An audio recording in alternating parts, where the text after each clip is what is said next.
Voilà, donc vous avez ici un schéma d'une installation d'une RIAM avec un circuit plancher chauffant. Maintenant, nous allons voir comment paramétrer ça sur le HMI.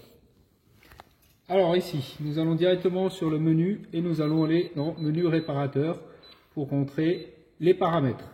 Un code 2, 3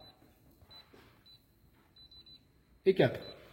Ok, première chose à faire, le mode ECS. Donc j'ai bien dit chauffage seul, donc on va ici modifier, on va lui dire qu'il n'y a pas d'eau chaude ECS.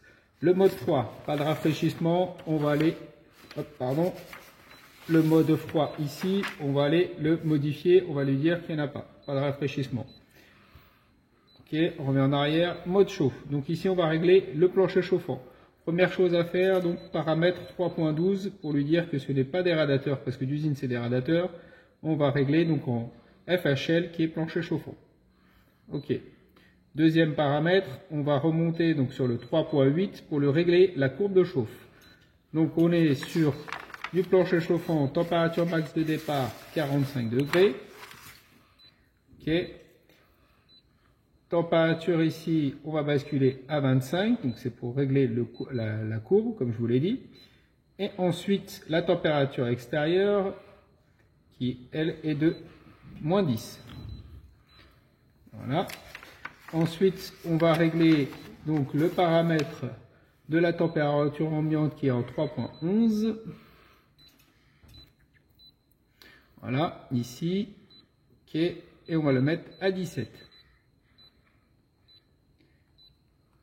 Ok, donc votre courbe de chauffe elle est réglée. Donc on est parfait ici sur la courbe de chauffe. Maintenant, nous allons pouvoir régler le paramètre 5. Donc vérifier qu'on est bien sur une loi d'eau. D'office, c'est marqué oui, on vérifie quand même. Ensuite, on va aller sur le thermostat d'ambiance. Thermostat d'ambiance, comme on connecte un thermostat d'ambiance pour piloter le plancher chauffant, on va lui dire qu'il y en a sur une zone.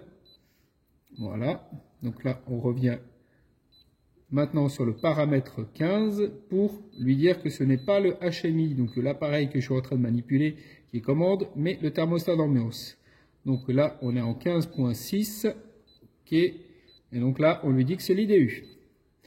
Une fois que ça c'est fait, nous allons maintenant pouvoir régler la partie relève donc de la résistance électrique.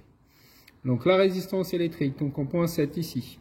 On va commencer par régler la température de bivalence, ici en 7.3, donc c'est la température à laquelle va s'enclencher la résistance électrique. On va la régler à 0. Ok. Et donc ensuite, on va ici modifier plus bas, donc en 7.8, la puissance de la résistance électrique. Je suis sur une RIA M10, donc la puissance est de 3 kg. Sur une 12 ou une 16, on sera sur une puissance de 4,5 kg. Une fois qu'on a réglé tous ces paramètres, on revient en arrière, on confirme ici. Voilà, comme vous pouvez le voir ici en haut, donc on est bien en plancher chauffant. Maintenant, on va régler par rapport à la température extérieure pour pouvoir piloter un plancher chauffant. Donc on va en température pré-réglée dans le menu. On va aller ici par rapport à la météo. On va régler maintenant la zone 1 et pour la mettre en on.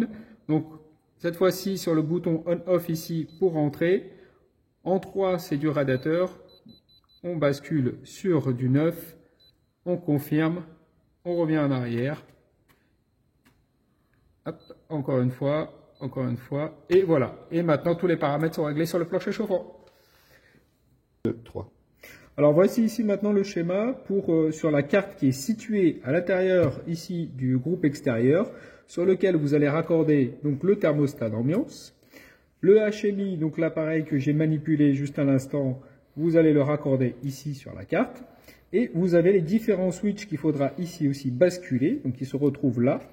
Et dans quel positionnement il faudra les mettre. Tout ça, ça se passe sur l'unité extérieure. Et vous avez ici aussi le raccordement pour la partie résistance électrique. Là, oui, excusez-moi, ce n'est pas la résistance électrique, mais c'est le relais pour la pompe.